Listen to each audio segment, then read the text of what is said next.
Swilad Gwendir Agwethil, Yeneth Nin Kelethoron, Nathla Napelin Sindarin.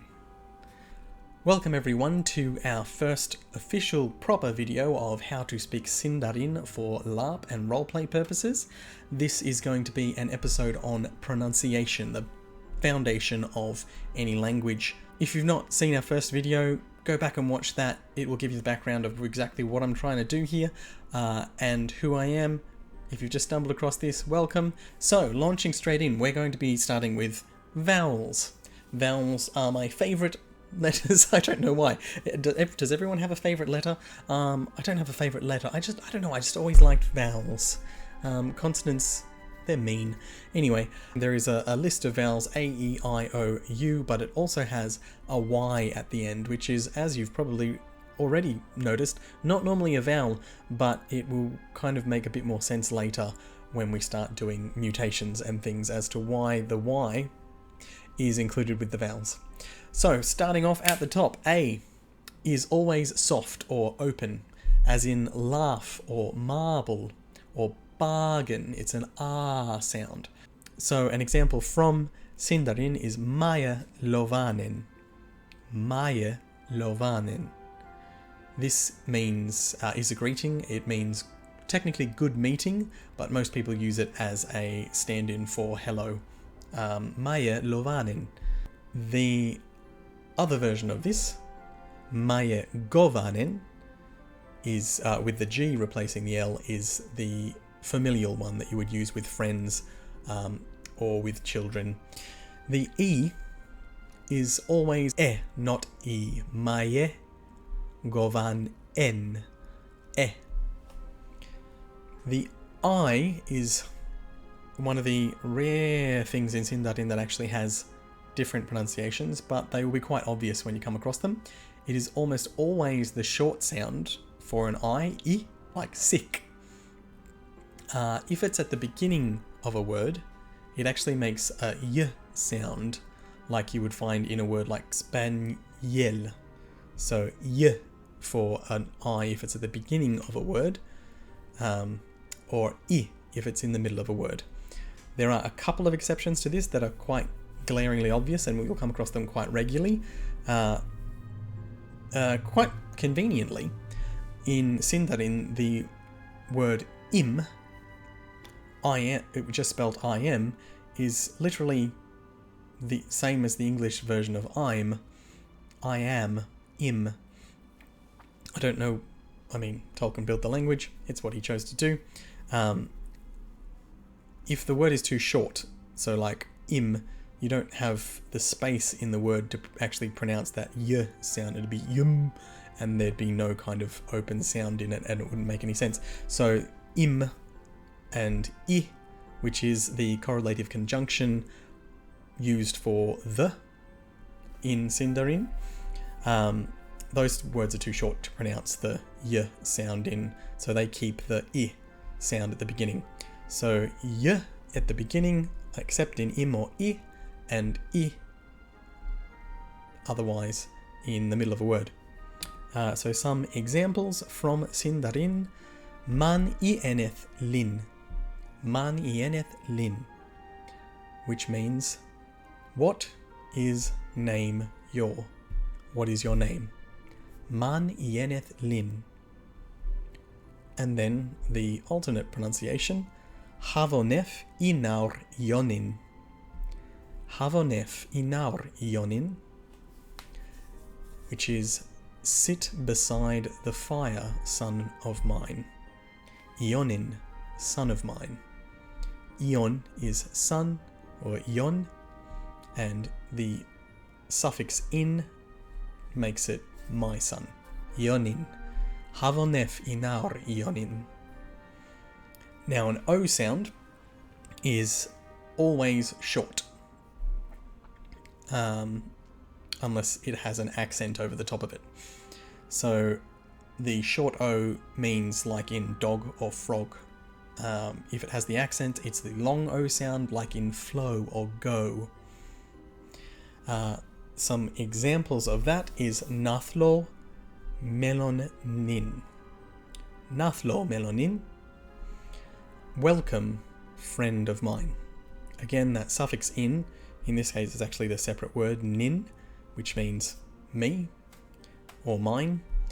Nathlo melon nin. Welcome, friend of mine. You're probably familiar with the word melon from The Lord of the Rings, being the password for the Elven Gate to get into Moria. Now, the U is usually accented. It has a long oo sound, as in pool or tool or cool. It's kind of like two O's written together. Oo. An example of that from Sindarin is Uhenyon. Uhenyonin. I do not understand. The Y, which is the last of the vowel list, makes a bit more sense in the vowel list when you realize that it's kind of the longer version of U, as in tune. So it kind of sounds like a U anyway. So the Y is pronounced U. So an example from Sindarin: Telir dagrathar in Urek netawar. Telir dagrathar in Urek netawar. Which means they will fight the orcs in the forest. Telir dagrathar in Urek netawar. So an easy one to remember for this one, the Y sound is actually the start of the word Urek, which you will recognize as Urekai, Urek. So moving on to consonants. There aren't too many changes to the way that consonants work in Sindarin from the way they work in English. There are a couple of very important things to remember though. Starting with the C. I don't know why this actually kind of excites me. I love the fact that there is no K in Sindarin. So the C is always pronounced as a K. It makes the K sound. It never makes the S sound that you get from C's in a word like sensor. It always makes a hard C sound like coal or camp. K. So an example from Sindarin: Uimaye kabakindelin. Alright, keep your secrets. The second one that's quite important is the CH consonant. This is not the ch that you would normally be used to. It's the glottal sound, it's called in linguistics. It's like in the Scottish word loch, so Loch Lomond or Loch Ness. It kind of goes to the back of the throat, and it's a little bit growly. Loch.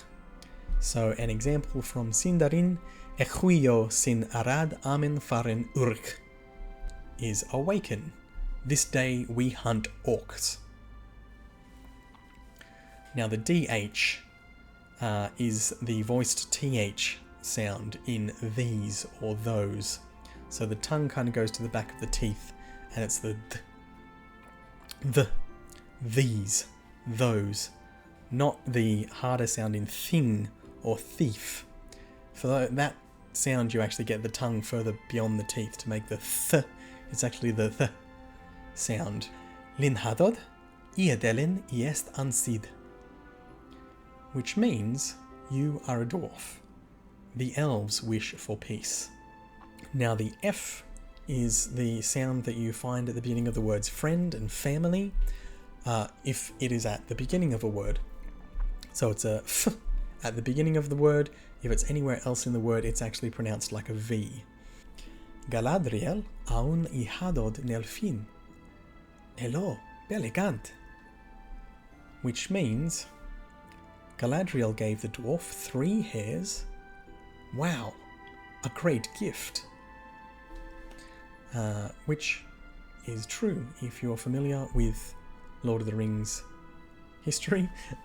Galadriel aun ihadod nelfin. Hello, belegant.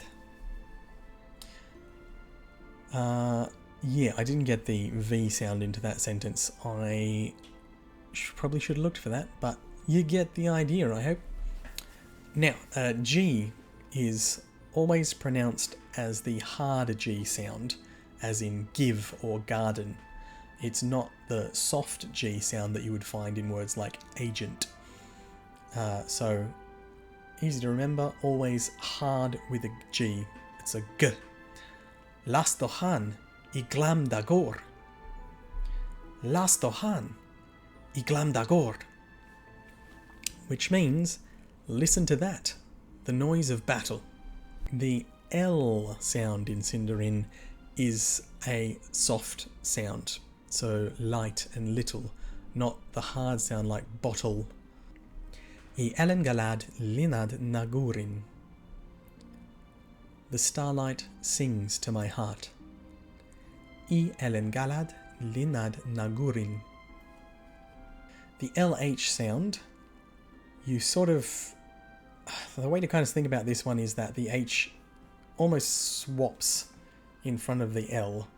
The H is not really voiced, so it kind of comes before the L sound, so Lawin neseg. Lawin neseg. My ears are pointy. Lawin neseg. The NG sound,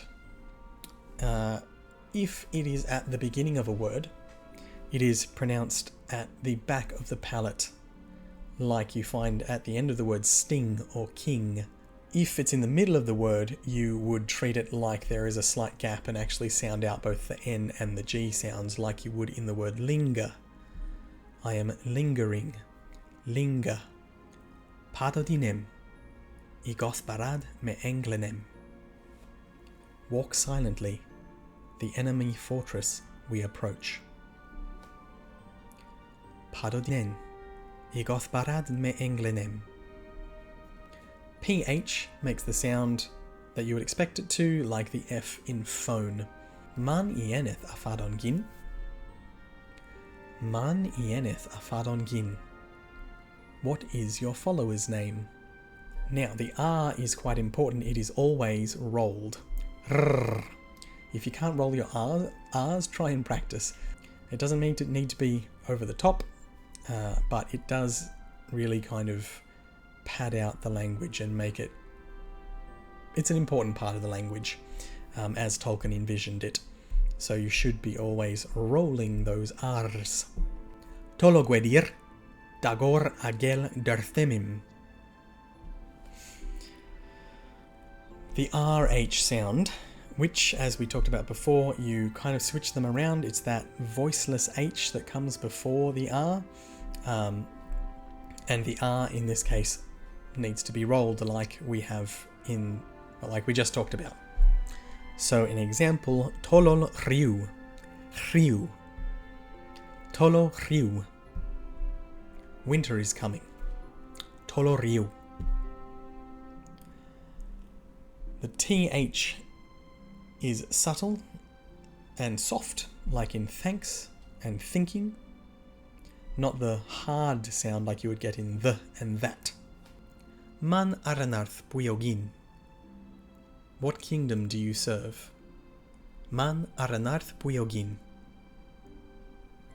A W makes a sound like in wet and woe. At the end of words, you should be careful not to make a wha sound. In English, and particularly as Australians, we kind of tend to drag things out with our diphthong, weh.